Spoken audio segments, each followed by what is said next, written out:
स्वागत आहे मित्रांनो आपल्या न्यू ब्लॉगमध्ये। आज जरा गावामध्ये ओवाळण्याचा कार्यक्रम होता। म्हटलं तो भाऊ म्हणे की भाऊ आपल्या घरी चांगले व्यवस्थिशीर काम करून देतो। म्हटलं भाई तू काही टेन्शन घेऊ नको भूषण दादा, व्यवस्थिशीर ते काम करून देणार मी।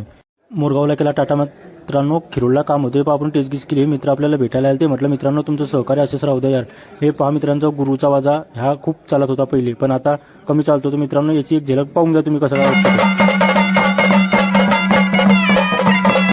आपले बज्जात मित्र आपल्याला रायरून भेटायला आले ते मित्रांनो तुमचं असंच सहकार्य राहू द्या यार, कारण की मित्र तर शेवटी मित्रच असतात। मित्रांनो खिरोळला आपण मंडप गिंडप टाकला, हे पहा आपण जरी गलीजे सर्व आथरून घेतले।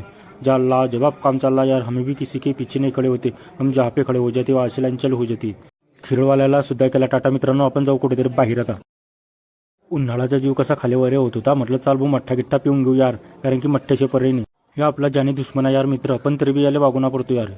हे पहा हे लस्सीवाले भाऊ एक नंबर लस्सी बनवता मित्रांनो, याचा मठ्ठा अशी लस्सी अशी एक।